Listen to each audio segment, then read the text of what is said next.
नमस्कार, मैं दीपिका शर्मा। आज हम पढ़ रहे हैं कक्षा 6 का हिंदी का पाठ 8 गुलाब सिंह। उसके घर में माता पिता और एक गुड़िया सी बहन थी। वह सारे घर का दुलारा था। एक दिन की बात है कि वह बीमार पड़ा। माँ ने उसका खाना बिल्कुल बंद कर दिया था, पर उसका बार बार कुछ खाने को मांगना छोटी बहन से न सहा गया। वह चुपके से गुड़ और चने चुरा लाई और खिला दिया अपने भाई को। उसके बाद भैया को बुखार चढ़ गया, पर वह तो खिला चुकी थी। अपने भाई के संतोष के लिए वह माँ बाप का गुस्सा भी सहने को तैयार थी। पर भाई ने गुड़ चने की बात किसी को न बताई। धीरे धीरे रोग चला गया, पर भाई के मन पर बहन के प्रेम की छाप छप गई। ऐसी एक नहीं अनेक बातें बहन की, माँ की उसके मन पर छपी थी। वह कभी उनसे लड़ता झगड़ता भी, पर आँखों के आंसू और मन के रंग उसके मन पर छपी इन तस्वीरों को धो न सके। एक दिन ऐसी हवा बही कि मुरझाए हुए दिलों में नई जान आ गई। यह हवा उमंगों की हवा थी। बड़ा भारी जुलूस निकलना था। कौमी झंडे का जुलूस था। वहाँ पर बादशाह का हुक्म था कि जुलूस ना निकले। शहर में आतंक छा गया। बड़ा अत्याचारी था वह बादशाह।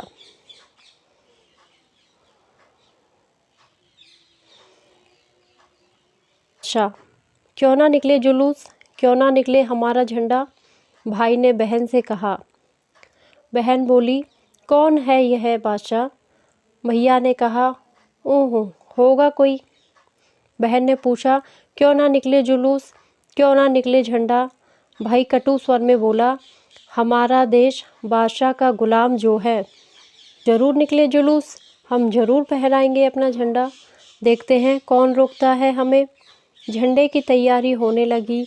बहन ने अपनी पुरानी ओढ़नी फाड़कर झंडा बना लिया।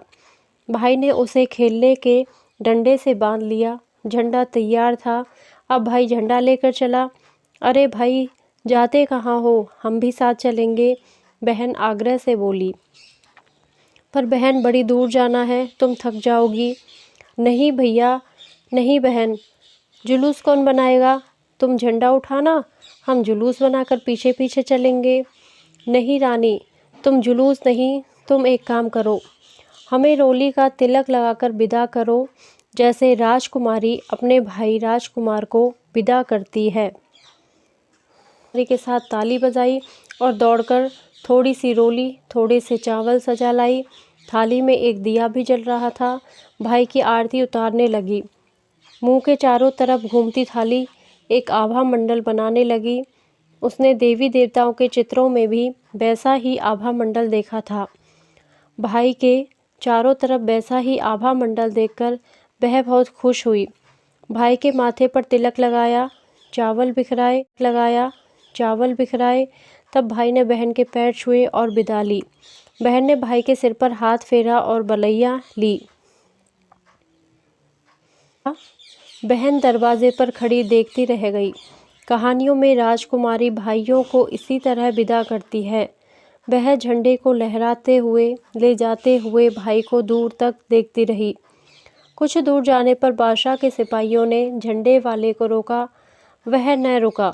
बादशाह के सिपाहियों ने गोलियां चला दी। अब वह गिरा, झंडा न गिरा। वह उसके हाथ में था। गोली चलते देख कोई उसके पास न आया। बहन ने भाई को गिरते देखा। वह दौड़ पड़ी।